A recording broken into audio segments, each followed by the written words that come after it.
Is it okay? Thank you, sir. So you can all hear me? Okay, first of all, I am so grateful, overwhelmed that on a Saturday morning, God, you people are here. What's wrong with you? No, thank you for, you could have been doing so many other things, your personal life, family, friends, and instead of that, I'm very, very, very grateful. I'm happy for that, and I will try the best I can to make it worth your while. And as Prasad said, if after this session, if people want to hang around, talk, ask questions, have a discussion, have a dialogue, I'd be delighted to, to participate. Formal, informal, detailed, non-detailed, in whatever modality you prefer. I leave it up to you. If you have the energy and if you want to continue the conversation, I would be incredibly happy to be part of that dialogue as well. And again, let me reiterate my gratitude, kritagnyata, for all your hospitality, the department, the Vice Chancellor, of course, not to mention Prasad Paniyan, Ajay Krishna, Shalini, all of you people, the Vice Chancellor, the entire infrastructure for inviting me here, and I've had a wonderful time. The hotel was great. Yesterday I had a good time. I hope I didn't have a good time at your expense. I hope you had a good time as well, and all the people who are here. And I'm very, very happy. Once I'm gone, this is, if any of you wants to get in touch with me to talk about whatever, please feel free. Prasad has my email, and you should totally feel free to reach out and say hello, share a joke, share a thought, share an insight, share a gali, no, maybe not, in whatever language you prefer. But the only caveat is, it's a warning, if you email me, you will hear from me right back. That's a problem. So you will have initiated a real contact. Yeah, so I want to, first of all, again, dedicate this talk with great humility to Professor V.C. Harris. I feel great regret that I didn't have the opportunity to meet with him, to talk to him, to learn from him. Maybe we could have given a joint talk together. And I know he's a Derrida expert, and it's such a pity that he died at 58. Maybe I should have been here, and I would have loved to have had him give the lecture, and I would just be sitting taking notes. So it's in his, really, really feel all I've heard about him. I wish I had had the opportunity to have known him in person, but with great, affection and humility and respect, would like to dedicate this talk to him and his, the absence of his presence, as Derrida might put it, which often is much stronger than any kind of physical, positivistic presence. Okay, I'm going to do a mix of, I do have an essay which is coming out. This is a collection of essays my friend Kailash Baral and I edited in 2009 from Routledge called The Theory After Derrida. And Routledge is doing a second edition of the same collection sometime end of this year. And as part of that, I have contributed this piece, and that will be in that volume. And the title is the reason for that. I mean, if you haven't read it, there's an excellent essay by Derrida, and Derrida is always infuriating. He's not easy, but he's always insightful. You got to be patient with him. And the last stages of his life is increasingly dealing with the question of the animal and the beast, human sovereignty, the animal issue, and humanism. And one of his several books has the title, The Animal That Therefore I Am. That is the title of Derrida's text, and my essay, which is a critical reading of Derrida's text, I'm kind of mimicking his title, which is why it's called The Philosopher That Therefore He Has to Be. And the focus is on has to be, the imperative. He has to be a philosopher, that's who he is. He can't become an economist, he cannot become, remember we talked yesterday about, I forget who asked that question about the subject position. What do you do with it? Do you honor it in an absolutely sovereign way? Do you play with it? Do you dislodge it? Do you play fast and loose with it? Or do you abandon it if you find the position somehow asphyxiating, oppressive, or just not unsuitable to what you want to do? So here are, want to begin with one of the interesting issues about this essay is what is the essay about? So let me begin. We talked a little bit in response to Prasad's question, the ways in which, and again, as I'm doing this, you should feel free to interrupt whenever you have something to say. Please do. And I'm sure there are many of you here who might know more about the subject than I do, animal studies. So at any point, if there's a thought, a question, just don't even raise a hand, just shoot it out, and that'll be great. We talked about that it's becoming increasingly difficult, impossible, or even not desirable to talk about anything in isolation. That there is this thing called relationality, this mesh of coexistence, not just human and animal, species, living matter, vibrant matter, stones, animals. So there is a given relationality, whether you accept it or not. I mean, that's the way things are. The real question then about it is, should we talk about it? Why not just let things be? You know, we are in some sense related one thing to another, and there are some relationships that are more immediate, others are more remote, but we are in a world of relationality, and whatever names we assume, representations we make, identities we claim, recognition that we validate are happening within this broader field, within which we do use names like Hindu, India, American, post-structural, but none of these names really has any kind of sovereignty in and by itself. So one of the real issues in the age of the Anthropocene is what I've been in my own writing terming the question of the imprimatur. In whose name are we talking? We're always talking, but we're saying in the name of Allah, God, the nation state, the mighty dollar bill, the rupee, the Wall Street. So this distinction between just speaking and speaking for. One is just speaking, rather saying something, but am I speaking for all of you? Am I speaking for a university? The moment when speaking automatically becomes a little more hegemonic, takes on a certain valence. The speaking also becomes speaking for an act of representation, but also the distinction between speaking and speaking in the name of something. I'm fighting, but in the name of the country. I'm saying something in the name of Jesus Christ, in the name of my discipline. So this is an interesting move. It's a move in validation. But it can also be a move in laundering guilt.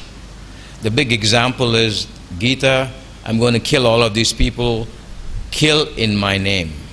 I will take care of it. Do your stuff. Kill in the name of the nation. I'll deal with it. So an act of killing can be parsed, baptized, renamed as an act of honorable killing. So it really does matter. Whatever you do has its own immanent ethic. But you try to give it another name and say in the name of something else. So when somebody asks you, why did you do that? You invoke a superior principle, which is kind of transcendent, and in the name of that, you say, I said that.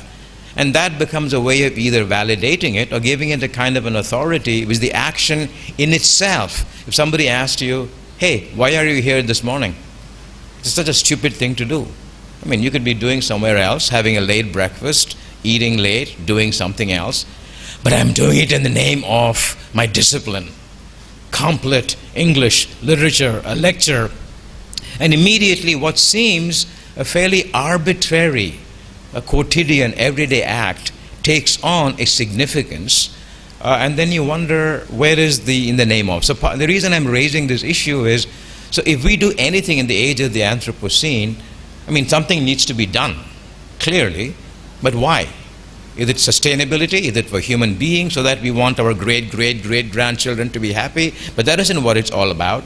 Is it about saving nature? Who the hell are we to think we are saving nature? That is the ultimate kind of arrogance. So there is this peculiar situation of having to do something, whether you want to call it a duty, a dharma, a kartavya, an imperative, or whatever, but it's not clear in whose name is it to be done, or do you take in whose name as a kind of a blank slate and kind of evacuate it of any kind of particular specific significance.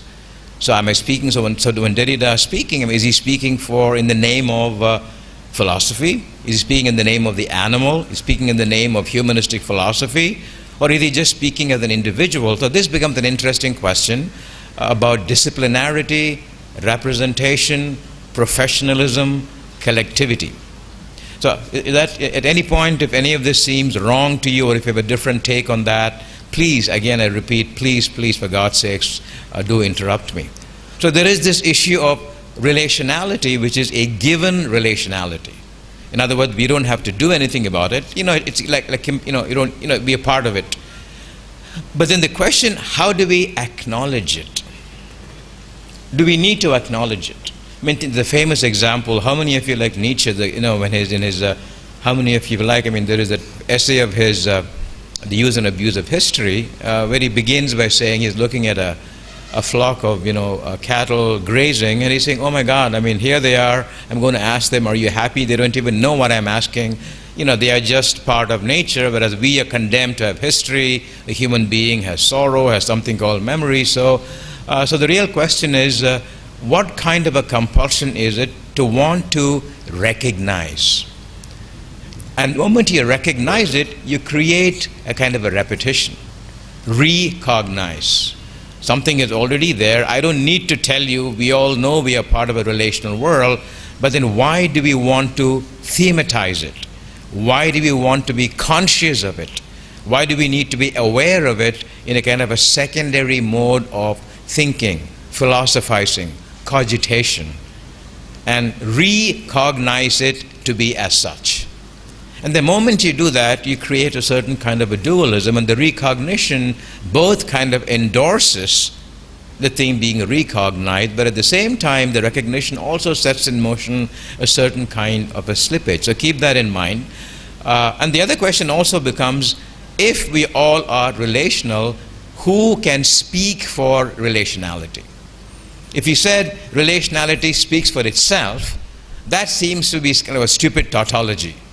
Because, it is what it is. But then from within that relationality, is there a room for representation, room for heterogeneity, room for hegemonic speaking, room for custodial belonging, room for... So what manner of adjustment in the way we live will do justice to this pre-existing relationality?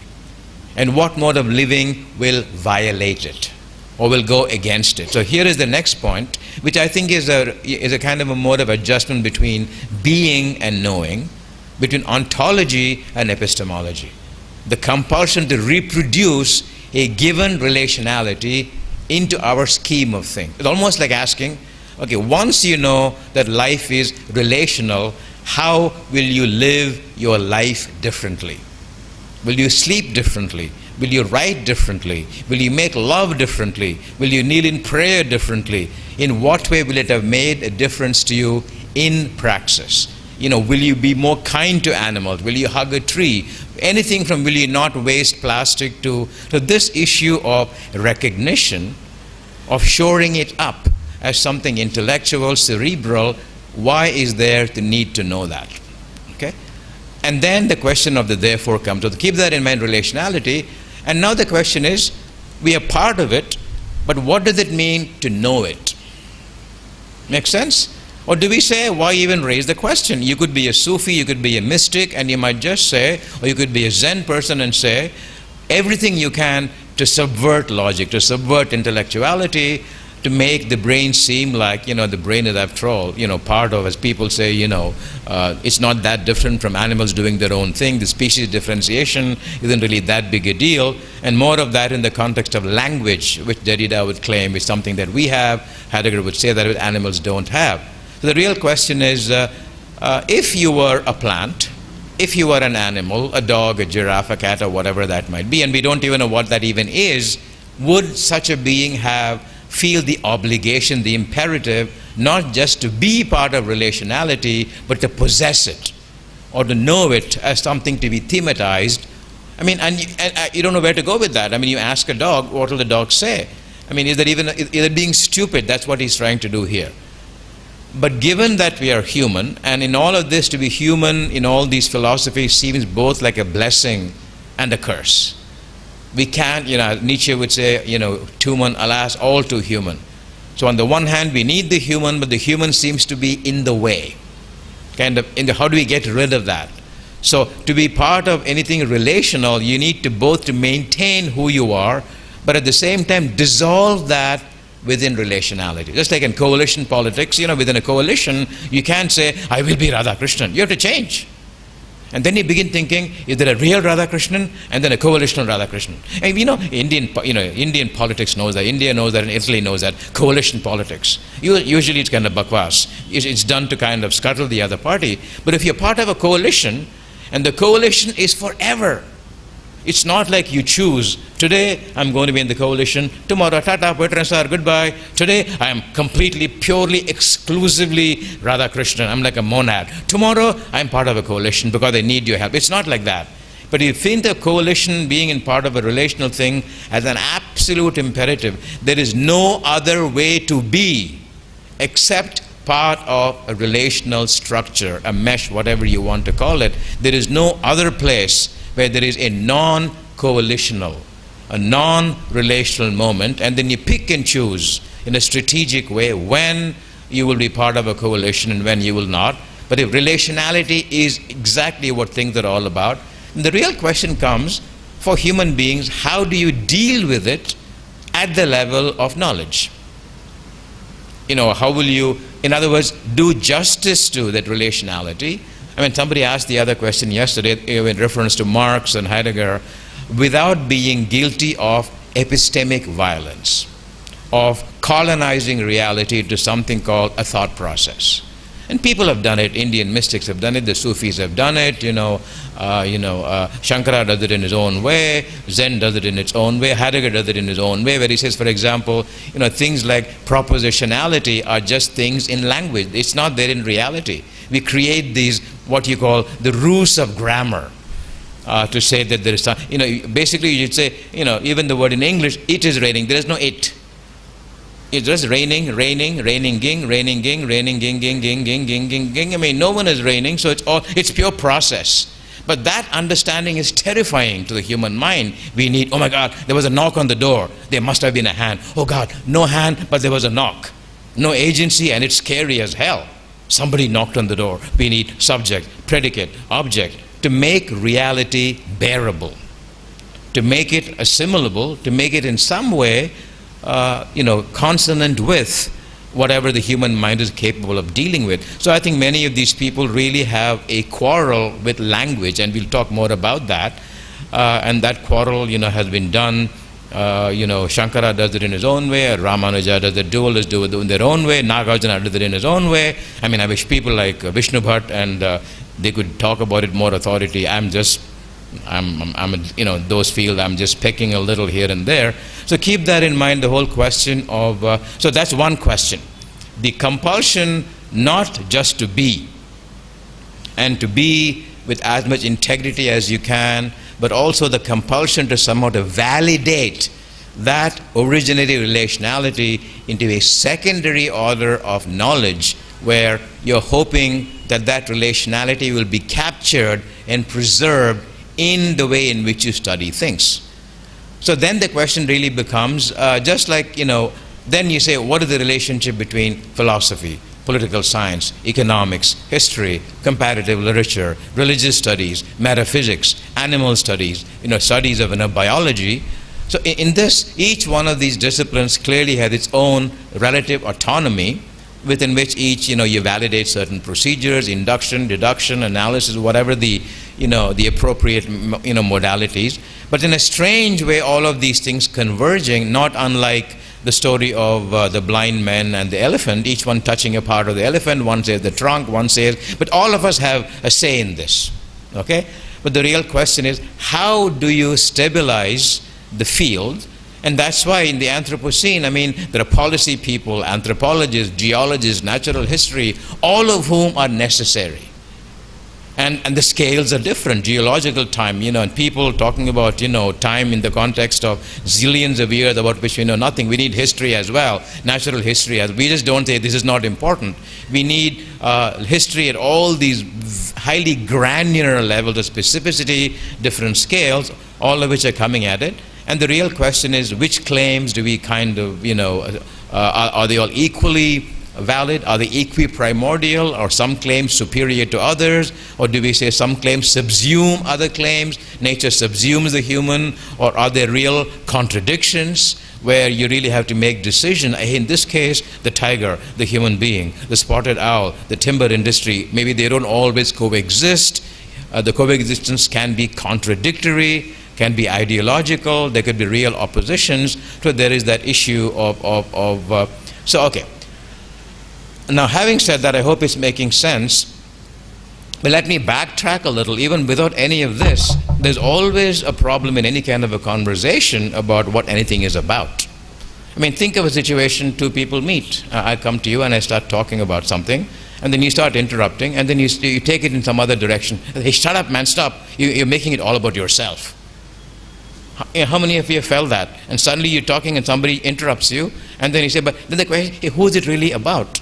I come with a story, you interrupt and you say something else, and then after a point you say, hey, it's neither about you nor about me.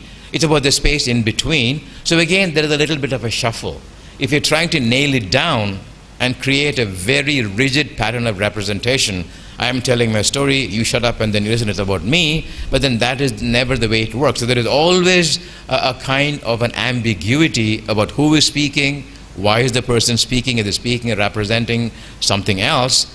So in this particular case, I mean, all that Derrida is doing is, in his later work, he's testing the limits of humanism. So it's about having a conversation, and he is metaphorically, he's naked, and there's a cat, and I'm sure many of us have pets. And in my own case, I was brought up, with, I had no particular fondness for animals, it's just like they were there and I was here, and the person who taught me about animals is my son.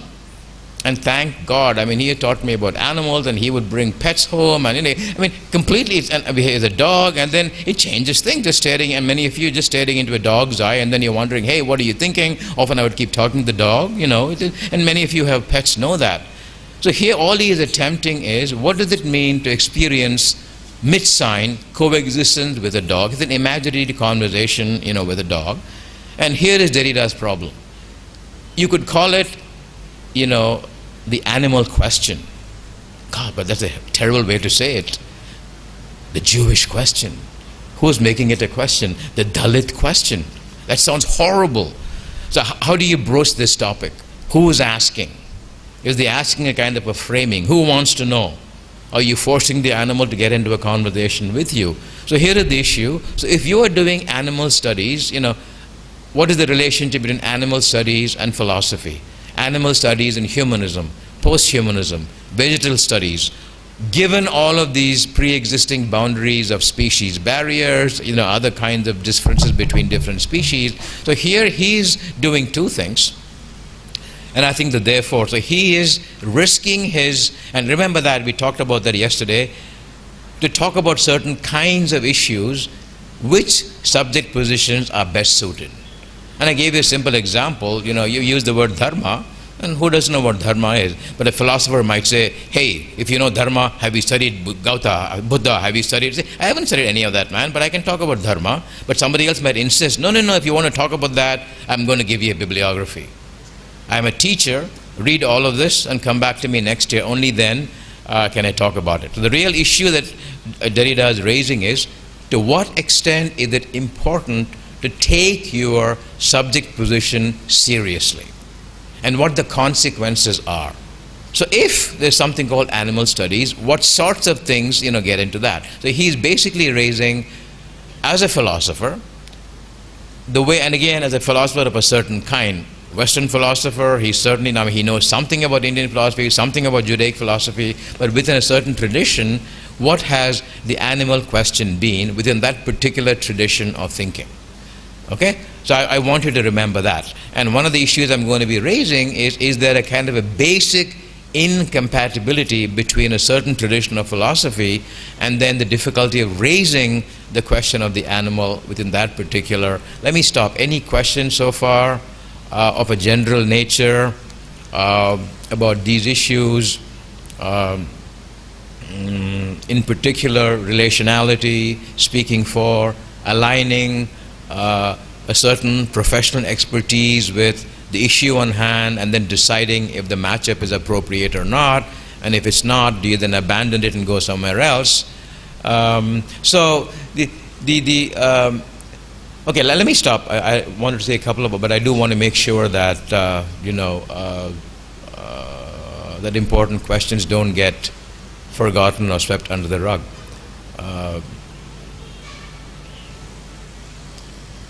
I mean, for example, the example that Prasad gave the other day, with the help of that fiction, the donkey speaking, or there are many people that, bestiaries, stories of fables, for example, the Panchatantra stories. I mean, all of these things, clearly they've been animals, but the question is, in all of these stories, how has the human being dealt with the animal? Is it the animal as such, or is the animal given a name? And Derrida is really interested in those kinds of questions, because he's in this peculiar situation of, my God, I mean, I want to initiate this conversation with the cat, but what the hell does that mean? I mean, am I forcing the conversation on the cat? Is the cat even knowing what I'm saying? What can I say? Am I encroaching on their territory? But I want to care for. But in caring for, I shouldn't make it an act of oppression. Is it an act of violence? Can I be naked? Can I be naked in philosophy? Can I be naked in language? But why this nakedness when the animal doesn't even know it's naked? I mean, it becomes, and then becomes Judaic theology, Christianity, Adam and Eve, the fall of, so the more and more you talk, the more and more you get stuck. So it's almost as if when you encounter the other, whatever the other might be, one thing is to say, it's very funny, the song played by, when I came in, was one of my favorite songs by George Harrison, the ex-Beatle, and the song goes, I really want to see you, I really want to know you, Lord. What does that mean? So to know you, and this almost became, thanks to people like Judith Butler, in many feminist circles, that you need to unmake yourself to know the other. But the other person might say, that seems very pathological, man. I mean, why do you need to unmake yourself? Please have your clothes on. You don't need to kind of go naked on me. I mean, that's kind of very embarrassing. Shut up. I mean, I don't need this. It's a real bind. So if you speak to the other, might be whatever the other means, a different culture, a different language, a different species, a different subspecies, and you get immediately the feeling, here we are both part of a community, but at the same time, there is difference as well. So you get the feeling, it's almost like, let's say if you're deep into Carnatic music and you're listening to Western classical music, you listen in a certain way. But Western classical music works counterpoint, whereas micronotes here, a swara, raga, bikrita swara, you don't have it over there. So after a point, you want to make sure that you unlearn Carnatic music. You don't forget it, to really hear Western music as it should be heard. Instead of calling, it's always interesting, instead of calling vadai, donut, or calling a donut a vadai, which it is, but after some point you want to say it's not all masala. You need to know the other, you need to. So this moment where you feel like I need to unlearn whoever I am. So this relationship between an act of self-conscious deconstruction versus affirming the objectivity of whoever the other might be, and that's, his specialty. So if somebody says, okay man, to understand the other, I'm going to undo myself, but the real question is that what you should be doing? Or should you be looking for example, Edward Said would always say that even though the world has been a history of crime and guilt and patriarchy and rape and molestation and colonization and ethnic cleansing, there have been good things also, and his cry always has been to somehow acknowledge all that has gone and transcend a politics of blame and guilt. And instead of saying, I must be a woman to speak for a woman, instead of doing that, he would always say, even exactly when a generalization seems difficult, make the generalization in the name of the all. But how do you get to the all without resolving all this baggage? So I think partly what Derrida is doing is dealing with the baggage called philosophy. You might tell him, hey Jacques, if the baggage is that bad, throw it, man. Throw it to do something else. But that isn't that easy. You see what I'm saying? I mean, if somebody says, look, if in Kant and Levinas and Heidegger, all these people whom you love and adore, and you love them so much, you got to go back to them again and again and again, read them again and again, and that's what he does. He's a reader, an incredibly brilliant reader. But why are you reading these people? On the one hand, you say that these people are fantastic thinkers, and yet, they have difficulty acknowledging the animal question. So here you want to love the animal, but the only way you know how to love the animal is by routing it through philosophy. And that is the wrong thing to do. Why are you doing this? Why can you just not be a philosopher? So this is what I want to get at. If you remember, I began yesterday's talk by saying whenever all my graduate students I work with, that's what I want them to do. Hey, tell me, what do you want to work with? Is there something I can help you with? I mean, do I know anything in the flow? Okay, fine. What are your questions? Okay, these are the questions, read these people. Because you have to read them. Because you have to. Because you're in a, you just cannot say, I want to do my own thing. Lots of people say that. I mean, how many of you have felt, oh my God, if I start reading too much, I might lose my originality? It's a real anxiety. I want to say something. I want my dissertation to be kind of original. But the more and more I read, oh my God, somebody has said that already. Somebody has said that already. And Samuel Beckett always had this fear, I have been spoken for already. I can't speak, but I have to keep going on. And you say, what the heck? Maybe you can either say, one way to do that is to acknowledge ignorance and say, I will not read anything at all and pretend as if I'm saying it for the first time. So you see what I'm saying? There is an obligation, even in a relationship, to cultivate, to be a good mom, a good dad, a good brother. It's a given relationship. To really earn it, you have to learn it. How to be a good, it just doesn't come naturally to be a good father. That's just not true. You could be by nature an abusive mom or an abusive father. You need to learn it. It's always the question of learning, which means picking and choosing references. Maybe folklore, somebody's word of wisdom, and then matching it with what you have to do. So here is, so here the question he's raising is, there is humanism, anthropocentrism, and then the animal question. And the animal question being posed within what jurisdiction? Just like when you study, it's very interesting if you study Derrida in a philosophy department, if you study Derrida, even think economics, poverty, justice, the way it's taught in women's studies, anthropology, economics, all very different. The same phenomenon being subjected to different modes of analysis, quantitative, qualitative, numerical, philosophical, ethical, So that is what he's getting at. And his specialty always has been deconstruction. That is to occupy a certain position within a certain field and call into question that discipline's attempt to pretend to know everything, to find the moment of blindness and then work against it, and that is the best that he can do. Again, let me stop. Any questions? For example, he talked about, you can think of it in terms of, Dalits need their own theory, someone else has their own theory, or with inequality within an economy, within a state. And the real question is, who can talk about it? Who makes the policy? Where should the policy come from? And is the act of speaking for somehow become more extreme when it's kind of based upon a species different rather than a difference just between, let's say, black and white, or male and female, or, Brahmin and non-Brahmin, Dalit and non-Dalit, whereas here this seems to be like fundamental, and I will come to that in all of this. Some of you raised that yesterday in the context of creative writing.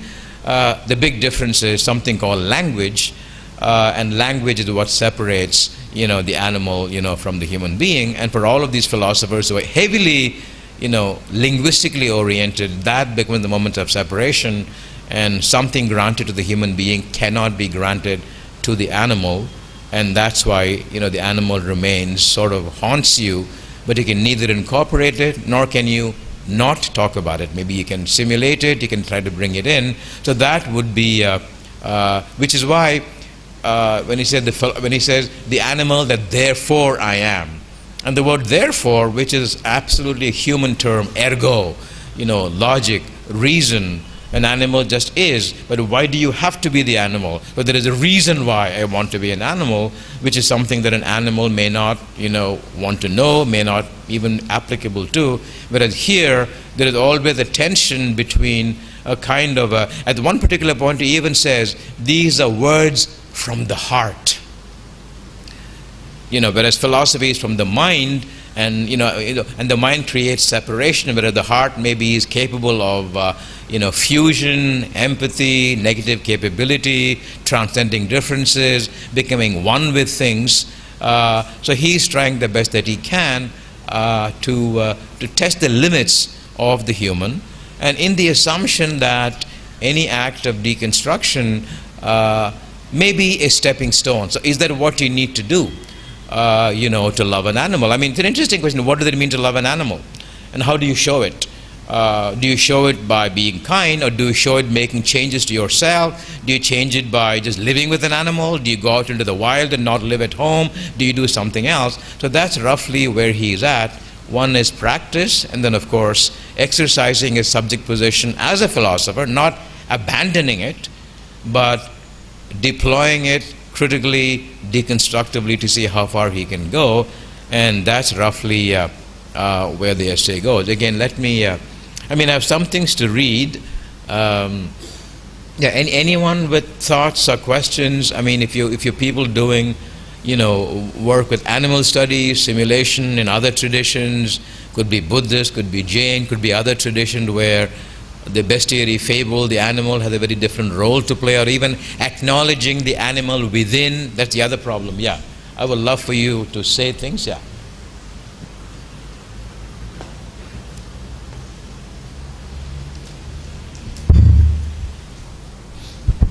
Hi, what's your name? I'm AB. Hi, how are you? Nice to meet you. Nice to meet you, sir.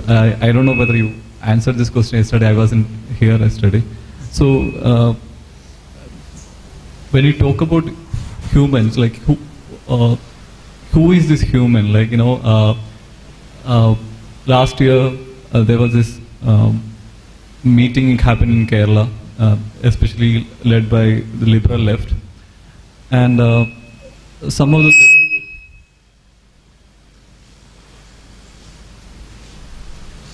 please.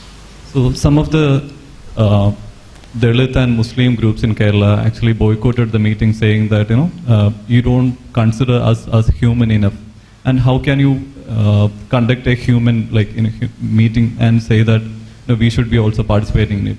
So while some groups are already fighting to get that human tag, don't you think that this binary of human and animal, and you talking about the subjectivity of animals, also somehow problematizes the fight of those people who are trying to consider themselves human, or questioning the idea of humanism itself?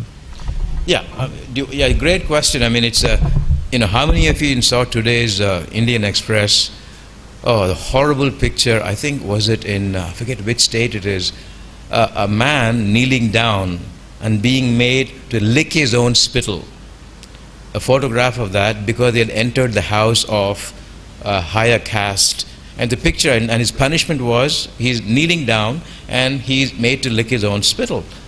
So go back to the question.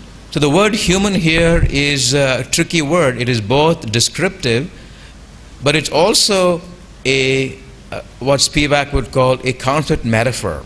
So the question is, when I was thinking of, for example, the racialized black body, the African American in the United States, could be the Dalit. So when even within the human, some people aren't fully human, right, because they're not citizens, what does it mean to ask the animal question? So for example, one of the questions they raise here is, what is the distinction between, let's say hypothetically, a dog or a cat asking a human being, hey Radha, when you see me, what do you see? Versus a black person asking, a Frantz Fanon asking, when they see a black man, what do they see? So this dehumanization creates this peculiar effect of fungibility, substitutability between the black body and then the animal. So someone is being animalized, someone is being humanized. So that's a great question. So here is the issue. How do you deal with this?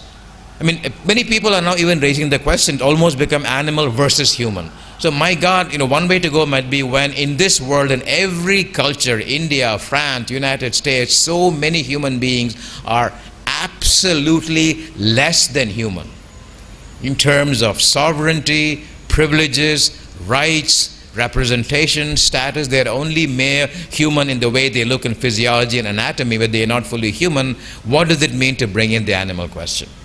Can you coordinate the two? Because these people are in fact animals. You're treating them as animals, right? I mean, that is the moment of, when you play with the word animal and human, both as if they are stable categories, but also animalizing, humanizing.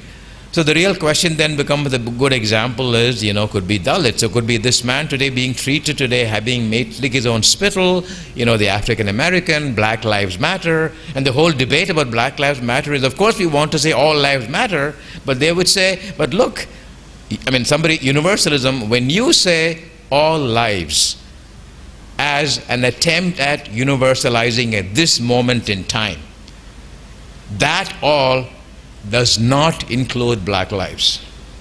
So your all life is already not a universal.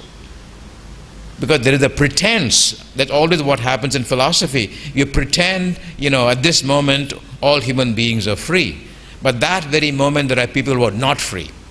And the manifesto is made to carry, despite the fact that at that historical moment, not the philosophical moment, which is an important question for Derrida, at that very moment when we say we all are free, we all are not free. Within the all, there are many, many, many who are not even within the all, even though presumably or putatively the philosophical category pretends in anticipation of an ideal fulfillment that the all is really all. But the all is never all. The all has to exclude something else for it to be itself. That is the kind of a fundamental thesis of Agamben, inclusion by exclusion. You are a human being, but for me to be a real human being, you have to be a human animal, and that's a given. I'll make it happen. I'll make you do things. I will rape you. I will mutilate you. I will think of you as nothing but a body. So there is that issue always. So which is why this particular problem carries itself both within the human, but also the animal question. And there are moments when the black body is the animal body, the racializing of one over the other. So from there, any thoughts about that? Or do you see this as a kind of a conflict, or do you see this as two comparable issues? I mean, think of the moment in Kafka's the trial. The last sentence is, died like a dog. Like a dog, the similitude. And you say, a dog might say, what do you mean? I mean, what do you mean here? I mean, are you disrespecting me or the human being? Because similes and metaphors are kind of very strained there. The carryover effect is very weird. You want to say, like a dog. I'm living like a dog. Hey, what's wrong with living like a dog? So it's interesting how these things matter. So any thoughts about that? You're absolutely right. So in a strain, is it a matter of prioritizing? Is it a matter of saying, when in reality there are so many, even as we speak, people living under conditions less than human. They have no place to go, boat people, refugees. And think of a situation, all the borders are closing, when people are saying, hey pal, I know you're a human being, but you're not an American, I can't help you, man. I mean, become a citizen. So being a citizen, in a strange way, becomes both a method of, enforcing, but also creating the other, whom you then don't have to care for at all.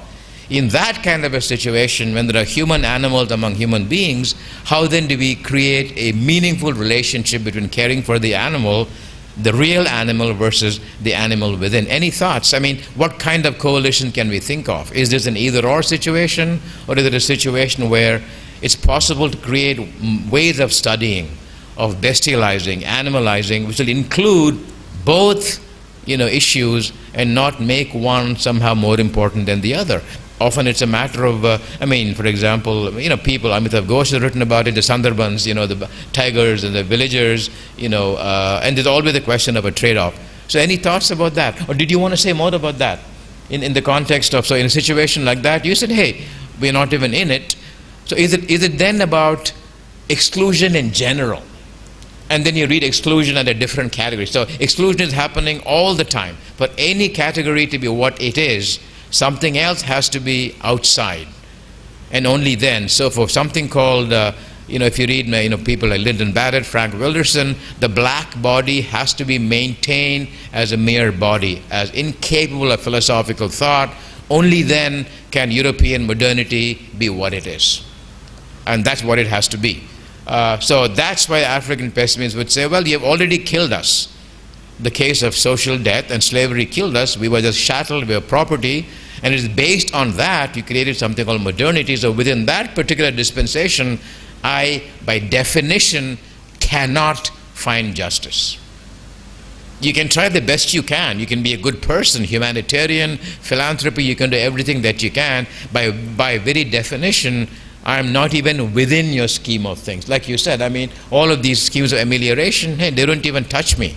Then the question then is, what has to be done to touch this person? What needs to change? Will it have to be a completely different epistemology from an animal point of view? Would it have to be really separatist, as in I will not be part of this, I want to secede, I want to go away for whatever reason? Is that where relationality breaks down? Despite claims of relationality, within the relationality there are sharp divisions, moments of borders which are so incommensurable.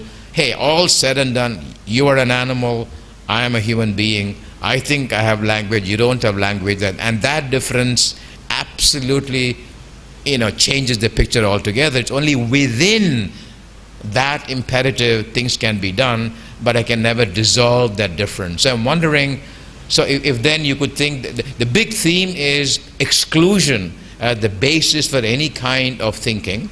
Examples of that, it happens at different levels: gender, sexuality, nation state, citizen, non-citizen, sovereign, non-sovereign, animal, non-animal. Within that, you can substitute as you please. The black body becomes an animal, the animal becomes a black body, and so on. So any thoughts? I'm so glad you raised that question. I mean, the animal within, and that's partly what, what is Derrida trying to do? He wants, he cares so much for philosophy that he wants philosophy to be able to deal with this question.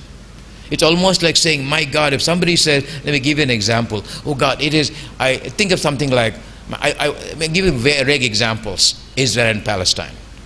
Judith Butler's work, Jacqueline Rose's work. On the one hand, I am with you, the Palestinians. 1948 was a day of mourning. The Balfour Declaration was not the right thing to have done. One people were unhomed for another people to get homed, and that has become real history, but it cannot be undone, right? So politically speaking, hey brother, hey sister, I am with you, marching with you. But then, for me to make that political conviction total, real, philosophical, ethical, epistemological, are not just an act of political correctness, I have to relearn Zionism. So the Palestinian might say, I don't care, man. I have my own problem. Why are you making it your problem? So for example, someone like Judith Butler, whom we mentioned yesterday, who was a good friend of mine and learned immensely from her work, and often I agree with her, often I disagree with her. For a long, long time, she was a huge fan of Levinas. And Levinas is an absolutely brilliant, magnificent thinker, one of the great thinkers, not only of Western history, but belongs in world history. The person who believes in almost in a Jain fashion, that just by existing, you could have taken the place of the other. A philosopher of alterity. You don't even need to do violence. That by just breathing, you could be killing an insect, and you want to sort of be that ahimsic, if you will. But the same philosopher who is the ultimate exponent of non-violence, of solicitude for the other, when it comes to politics, Jesus Christ, he said, the Palestinian is the enemy, kill him. The complete disconnect between his philosophical love of the other as an actual situated antagonism where the Palestinian has no face. Levinas is famous for the notion of the face, someone having a face, but who has a face? Think of that. Is the face black, white, thick-lipped, small-lipped, aquiline nose, bulbous nose? But we are also racist. We see some faces and we don't see some faces. Like when people say, all black people look alike, all whites look alike. We are programmed into looking at certain kinds of features, and others we don't even, and it's that, we'll say, munji how many, is it a munji? Of course it's a munji. But to you it doesn't look like a muka, sir. We all do that. We are all racist. Every one of us. We need to unlearn it. We only see certain things. Daragana munji. So in that, and here is Levinas, when he sees the face becomes suddenly, the Palestinian is a nobody. And he clearly says in this particular case, the Palestinian is the enemy. So here is Judith Butler's, I've written quite a bit about that, and others have written much more. So here is, not unlike Derrida, and I hope I'm kind of getting to your question, I'm kind of going around it. How do you choose? She said, okay, hey, Levinas is a great philosopher, but slowly Judith Butler is getting worried that she has to choose which Levinas, and which Levinas she wants to distance herself from. So, but in doing that, she has to acknowledge the fact that she is Jewish, that Zionism had its own, and people know Zionism has a rich history, from Buber to the theological, the utopian, the messianic, the semi-messianic, the weak messianic, and then the actively political, connecting home with a political home, and then the creation of Israel in violation of Palestinian integrity. And many Zionists thought the whole notion of a political home was the wrong thing to do. We don't need that. The notion of a home without a home, which should be home for everybody, but unfortunately that becomes an Israeli home. And then even within Israel, the kind of discrimination against non-European Jews, Ashkenazi Jews, the European Jews. So there are all kinds of, what does it mean to be Jewish versus what does it mean to be Israeli? And the way they conflate the two terms. Anytime you say anything about Israel, they think, oh my God, it's anti-Semitic. That's a bunch of nonsense. The two things have nothing to do with each other. There are many, many Jewish people who are anti-state of Israel, which is the state of apartheid. And being Jewish, so people are wondering, hey, if I'm Jewish, should I be Israeli? So this connection between a notion of a philosophical home versus a territorial home based on the nation state. So in that sense, Judith Butler suddenly said, okay, for my solidarity with the Palestinian to be real, to what extent must I unlearn? To what extent must I deconstruct Zionism? Right? You see, what is the connection between, on the one hand, the affirmation of the Palestinian right for self-determination, for the right to have a nation state of their own, and you will support it whoever you are. It doesn't matter whether you are Jewish, Christian, Indian, Keralite, Tamil, or whatever. You don't worry about that. In some universal way, if you can use the word within quotation marks, you support it irrespective of your particular baggage or where you come from. But given the fact that the relationship between Israel and Palestine has been contrapuntal, to some extent, there is the obligation, if you're Jewish, to rethink what Zionism means to you. So in most of her recent work, she is reconsidering what it means to deconstruct Zionism, because she said without that, her support of the Palestinian position will only be superficial. So there is on the one hand the kind of the reaching out, and at a very human level, almost in a kind of a non-denominational level, to support a cause. But then as you do that, this is interesting. How do you get to that project? Each one of us comes through a separate path. The notion of a path, the object is the same, right? But then you get to it on different paths. You can either say, and there are so many Sanskrit shlokas that say, wherever you go, everything goes to Keshava, so really the paths don't matter. Ultimately, it is where you reach that makes you one, but it's not that simple. I mean, so she is wondering, okay, so it becomes an obligation to implicate Zionism in the Palestinian cause. Whereas the Palestinian might say to him, that isn't really important. So, hey, it's your job. I mean, all I know is, we were here, something happened, Israel, and then the Western nations got together, Eurocentric, and the Balfour Declaration 1917 came all the way, and out of nowhere, a home was created. And that day was the day of Nakba, freedom for you, mourning for us, and we got dispossessed. Both of us had claims, and somehow one claim got kind of validated, the other claim got, and to this day we are not a people at all. And whatever you need to do within your own history, I don't really care, I'm doing my own thing. So it is this kind of a problem that he is facing over here. So in a sense, then it becomes obligatory to think of, so if you're an economist, I mean, think of, oh God, I forget the name of the Chilean economist, I mean, the person who talks about barefoot economics. He's an economist, in Harvard, Yale, he has written, and then he goes back to his own country, and then he says, here I am in the fields, I'm supposed to be an economist, and I have nothing to say to my brother peasant tilling in the soil, I have nothing to say. And then he said, then there's something wrong with this economics. So what does he do? And he calls it barefoot economics. So the question is, does he then say, will he become a peasant himself? Or will he say, no, I need to change my discipline. I need to make it work in a different way. I don't run away from my department. I am an economist, but I need to kind of go back to economics and then think of why is it that economics has become merely quantitative, statistics, numbers crunching, Wall Street, stocks, derivatives, all of this stuff, nothing to do with the reality of people, human beings, suffering, poverty, distributive justice, equality. Why have those terms suddenly been taken out of economics? They are part of politics, revolution.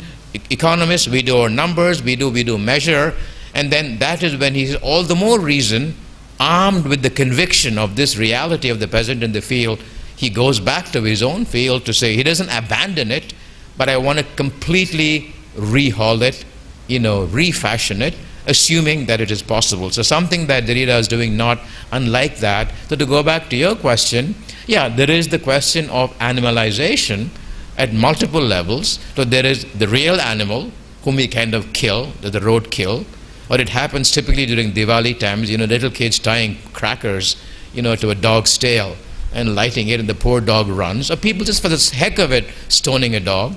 There is the animal. But then we create animals within our own community. You make an animal of somebody that become animalizing. So the word animal is both a physical object, but it's also a way of treating a people. So there's nothing called an animal, but you can be made an animal of. So here, that's an important distinction. You can say, hey, we are all animals. Dog animal, you animal, I'm a human animal. So maybe that it is, but in a different way, to a sheer act of power, of cruelty, of unilateral, gratuitous cruelty. I am powerful. I can choose to make an animal out of you. I can animalize you by making you kneel, by making you lick your own spittle. So there, the animal is not just an animal in nature, it represents the ability of sheer human power to create something called an animal subject position even within the human. And then insisting in this society, you have to be, even as a human and animal, so I can be who I am. So maybe that is the ultimate takeaway for me, that whatever discipline that you practice has its own claim for sovereignty. It insists that there are some things you talk about and some things that are either not to be talked about. You close the borders, just like you close the borders of a nation state. Okay, US ends here, Canada there, US ends over here, Mexico here, okay, build a wall. Or Pakistan is here, I'm over there. That even though in a human way I feel like I'm your brother or sister, the only way I can activate my sympathy is through something called the nation state, and the nation state will impose clear barrier. It will insist, yes, the human is the bigger thing, but within that, if the human hasn't quite become the nation, you feel like, hey, you are not a citizen, so you are less than human. So I think part of what then you do is, we cannot not be practitioners of whatever disciplines we are, because that's what we do, but we have the obligation to do all that we can, to go back to what I said yesterday. Even if we cannot be in the open as such, we can create the open within each of these moments.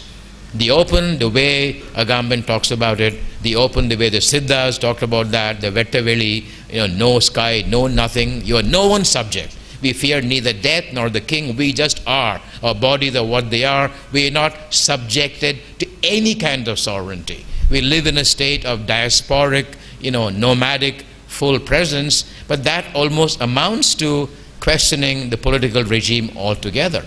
So again, partly what Derrida is doing is finding that moment of tension between a philosopher, a politician, acknowledging that he is a philosopher, and because that's what he is, he cannot pretend that he is not, just like Said cannot pretend not to be a professor of comparative literature, but having acknowledged that, what are the available means at every possible opportunity to cultivate the open, to cultivate those moments of what he calls borders, what he calls it limit trophy, the moment the limit gets opened up, the borders get opened up, and that's how.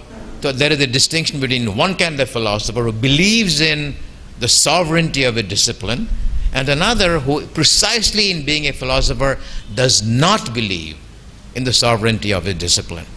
And the real question is, in all of this, the animal becomes a pawn. And is that in itself ethical or not ethical? Almost, okay, so here, what is your real deal here, man? Are you here to really talk about the animal?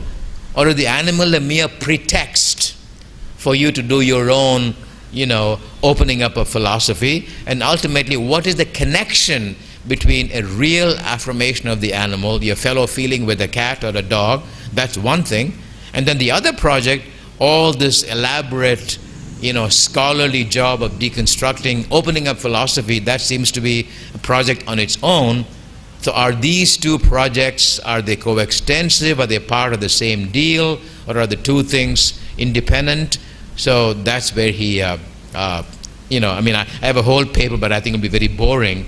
Because at every point he talks about the animal, but what he wants to do is, because of the animal, open up philosophy.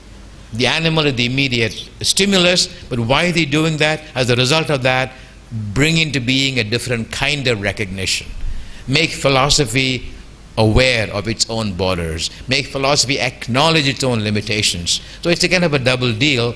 But it's very typical of Derrida, because Derrida in general has never believed, here again we can think of a whole range of Indian thinkers and philosophers and how they combine the I saying with the nay saying. At least by Derrida, deconstruction and affirmation always go hand in hand. He doesn't ever say, there is never a moment when you say the need for deconstruction is done. The deconstruction and the affirmation, the nay saying and the yes saying, are always in a kind of a relationship with each other, and it's a kind of an endless task. We just don't say, at this particular point, I have done my job of deconstruction. So that's, that's what he does. So yeah, I'm very happy to, I'm happy in a way that I didn't bore you to death with the actual paper, but that's what he basically does. So first of all, he's interested in, nakedness, nudity, the philosophic words versus words from the heart. And then he tried everything he can do, ways in which human stories have, subjected the animal to allegorical fantasies and created terms. So he's doing the best that he can to kind of bear witness to the fact that human systems have created the illusion of an animal, and then there is the animal, and then what do I do with it? And then he's attempting the best that he can to have this dialogue. And ultimately, this is kind of tough. He's staging his nakedness in front of the animal. Is that exhibitionism? Is that what you would do with an animal? So this is where it stops. Are you looking for empathy, support, becoming one with, fusion, or all you want to say is, there's a book by one of my dear friends and my former students, Kalpana Rahita Seshadri. The book is called Humanimal. Is it just no more than saying, hey, even though we say we're human, we are animals as well. Even though we say human beings, we are the animal, and we need to do that before we can claim any kind of fellow, human sympathy with the animal. Is that all that he is doing? Or does it have? There's a famous story of. There are so many stories of the famous king, Parivarlal, the king Pari, who goes into a forest, and then he finds a creeper languishing for lack of support. So what he does is he gets off of his chariot and leaves his chariot over there and provides the creeper, and he comes walking back home. A moment where he says, hey, the need for a creeper for support isn't any less than my need for. So what does one have to do? So in this particular case, the animals, do we make them citizens? What would be an appropriate way? Do we give them rights? Or do we identify with them? Do we bring them up? Think of the debate between Gandhi and Ambedkar. And the huge debate, what Ambedkar does, on the one hand, caste, Harijans, the problem of renewing Hinduism. And then someone like, Ambedkar saying it cannot be done. And then he goes in a different direction, and he abandons, and he said the best possible philosophical template, and I think Gauri Viswanathan, she's an expert in the field, she's here in December, and Ambedkar says, no, this question cannot be raised as within the Hindu question. It has to be, Buddhism deals with it differently. So in that case, as well as looking for a proper alignment with a particular problem, and if I have this problem, in what philosophical template can I deal with it in the best way possible? Will it be Hinduism? Will it be as an atheist, as an agnostic? Will it be as a Buddhist? And Ambedkar's solution is to go with Buddhism rather than reconcile the Gandhian way and call them Harijans and still say Hinduism can be, in its own name, can be renovated, can be cleansed to make room for, and Ambedkar finds that, for example, impossible. So let me close with this. The real issue then, it seems to me, is if one were to create some kind of a meaningful bridge, a connection at multiple levels, policy, biodiversity, animals, human beings, tigers, human beings, spotted owl, timber industry, but also at the level of philosophy, knowledge making. Animal studies are doing, people are studying animals, people are studying, vegetables, and then there is the human studies. What kind of connection are we looking for? Is it one or the other? Or how do we adjudicate in which case, which expertise has more to say? Where do you say in this particular case, Derrida, just shut up, you have nothing to say? Philosophy is all done. People are doing other kinds of work, the biology, neural stuff, and all of these new things are being done. Maybe it's time a certain domain has said its thing, because philosophy always has this, way of saying, so-and-so is the last philosopher. And then somebody else comes, and then that person becomes the last philosopher, and you keep renewing that tradition.